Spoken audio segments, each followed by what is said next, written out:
नमस्कार किसान साथियों, स्वागत है कृषि मंत्र में। मैं कृष्णा पाटीदार और आज हम बात करने वाले हैं विभिन्न फसलों के लिए बहुत ही नुकसानदायक कीट थ्रिप्स के बारे में। थ्रिप्स एक बहुत ही नुकसानदायक कीट है और इसके बारे में हम आज विस्तृत चर्चा करेंगे। यह किस प्रकार से आपकी फसलों में नुकसान करता है, किस प्रकार इसको आप पहचान सकते हैं, इसकी पहचान क्या हो सकती है और क्या क्या तरीके हैं इसको आप नियंत्रित कर सकते हैं, किस प्रकार का मौसम इसके लिए अनुकूल होता है, इसके बारे में हम विस्तृत चर्चा करेंगे। साथ ही साथ वीडियो के अंत में हम इसके लिए जो महत्वपूर्ण जो आपके रसायन होते हैं जिनसे इसका नियंत्रण किया जाता है उसके बारे में भी बात करेंगे।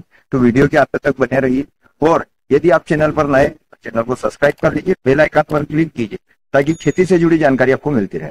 किसान साथियों, थ्रिप्स के बारे में जब भी आप बात करेंगे, थ्रिप्स आपका जो है एक बहुत ही छोटा इंसेक्ट होता है, कीट होता है। यह 1 से 2 मिलीमीटर लंबाई का कीट होता है। इसकी 4 अवस्थाएं होती है, जैसे कि ये वयस्क अवस्था के बाद में जैसे जो मादा रहती है वो अंडे देती है, इसके बाद में निम्फ अवस्था आती है और फिर प्यूपा अवस्था आती है और फिर ये एडल्ट अवस्था में पहुंचता है। इसकी जो 2 अवस्थाएं है वो बहुत ही ज्यादा नुकसानदायक है। एक तो इसका जो निम्फ रहता है बहुत ही नुकसान करता है, साथ ही साथ इसकी जो एडल्ट अवस्था रहती है वो आपकी फसल में नुकसान करती है।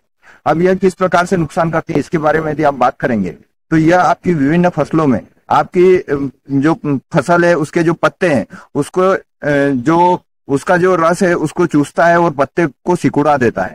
पत्ता सिकुड़ जाता है। यदि आपके यहाँ फूल और फल वाली अवस्था है फसल की तो उस अवस्था में आपके फल और फूल को भी नुकसान करता है। फूल का भी रस चूस लेता है और फूल आपका मुरझा के सूख के गिर जाता है। साथ ही साथ यदि फल पर इसका इफेक्ट यदि अधिक हो जाता है उस स्थिति में फल पर भी इसका इफेक्ट आपको देखने को मिलेगा और यह आपकी जो फसल है उसके फल की विकृति ला देता है, मतलब उसका जो है शेप भी बिगाड़ देता है।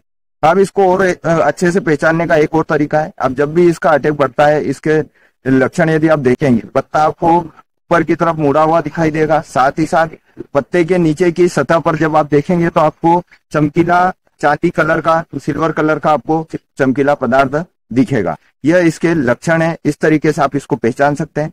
इसकी पहचान एक और हो सकती है, इसको यदि आप लेंस से देख रहे हैं या फिर आप अच्छे से देखना चाह रहे हैं तो इसको आप जब भी पत्ते की निचली अवस्था पर देखेंगे, यह पीले रंग का, भूरे रंग का और काले रंग का 3 तरह के थ्रिप्स होते हैं मुख्यतः। यदि आप बात करेंगे काले रंग की थ्रिप्स के बारे में तो यह फ्लावर थ्रिप्स के नाम से चलता है। यह फूलों के अंदर सबसे ज्यादा पाया जाता है। साथ ही साथ इसका जीवन चक्र 15 से 20 दिन का होता है। इसकी जो संख्या है वो बहुत जल्दी जल्दी बढ़ती है और ये आपकी फसल को बहुत ज्यादा नुकसान करता है। किसान साथियों, जैसे कि थ्रिप्स की जब भी आप बात करेंगे तो थ्रिप्स आपकी विभिन्न फसलों में जो है संकुचन ला देता है पत्तियों में और उसके क्लोरोफिल को भी खत्म करता है, जिससे आपकी पत्तियों पर हल्की सी पीली धारियां बन जाती है और आपका पत्ता जो है फोटोसिंथेसिस करना कम कर देता है, जिससे आपकी फसल में बहुत नुकसान होता है। किसान साथियों, एक चीज और देख सकते हैं आप, थ्रिप्स का अटैक जब भी होगा आपकी फसल की ग्रोथ भी रुक जाती है, क्योंकि यह बढ़वार पूरी तरह से रोक देता है। क्योंकि यह जो कोमल पार्ट रहता है जो पौधे का, जैसे हम कह सकते हैं कि जो आपकी एपिकल बड होती है जहां से पौधा ऊपर चलता है, उस जो एपिकल बड है उसका भी रस चूस लेता है और उसको पूरी तरह से वहां से निष्क्रिय कर देता है, जिससे आपकी फसल की ग्रोथ भी रुक जाती है। किसान साथी, इस तरीके से आप देखेंगे तो थ्रिप्स आपकी विभिन्न फसलों में नुकसान करती है। यदि हम फसलों की बात करें तो मुख्यतः ये आपको मिर्च, करेला, खीरा, लौकी, गिलकी और अन्य बेल वर्गीय फसलों के साथ साथ टमाटर और बैंगन जैसी फसलों में भी बहुत नुकसान करता है। इसके नुकसान आपको कपास की फसल में भी देखने को मिलते हैं। इस तरीके से यह विभिन्न फसलों को नुकसान करता है।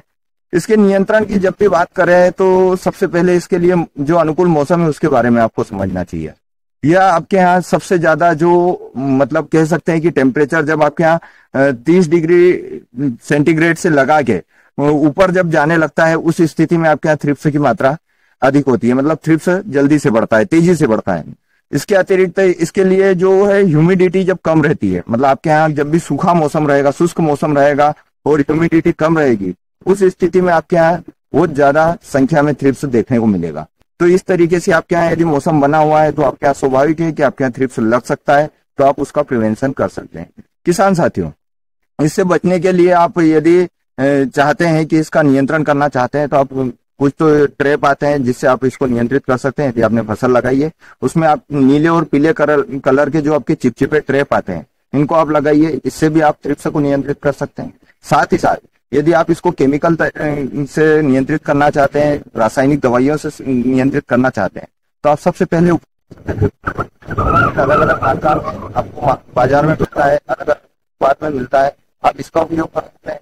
आप आपके यहाँ यदि और ज्यादा स्थिति खराब हो रही है, आपके यहाँ यदि और ज्यादा समस्या आ रही है, तो आप स्पाइनोसेट जो आता है 45% HC, इसका भी उपयोग कर सकते हैं, या फिर आप स्पाइनोटोरम का भी उपयोग कर सकते हैं इस तरीके से। और यदि आप चाहते हैं थ्रिप्स को नियंत्रित करने के लिए, तो आप लेप्टासाइलोथ्रिन जो आता है केमिकल, इसका भी उपयोग कर सकते हैं। आप इन केमिकल्स में से किसी का भी उपयोग कर सकते हैं, लेकिन आपको एक चीज विशेष रूप से ध्यान रखना है, जब भी आप थ्रिप्स के लिए स्प्रे कर रहे हैं तो आपको किसी भी प्रकार के एक प्रकार के केमिकल को बार बार रिपीट नहीं करना है, क्योंकि थ्रिप्स जो होता है ये बहुत जल्दी किसी भी केमिकल के प्रति रेसिस्टेंसी इसमें आ जाती है और ये फिर आपके यहाँ नियंत्रित नहीं होता है।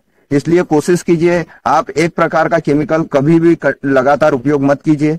जब भी आप उसमें स्प्रे कर रहे हैं तो अलग अलग केमिकल आप हर बार उपयोग कीजिए, ताकि आपको थ्रिप्स पे नियंत्रण पाने में आसानी। किसान साथियों, वीडियो अच्छा लगे तो अपने अन्य किसान मित्रों के साथ शेयर कीजिए, और यदि आपकी फसल में किसी प्रकार से कोई समस्या आ रही है, आप उसका समाधान चाहते हैं, आप डिस्क्रिप्शन में जाइए, व्हाट्सएप ग्रुप से जुड़िए और आपकी जो भी समस्या हमें भेज दीजिए, हम उसका उचित समाधान आपको देंगे। धन्यवाद।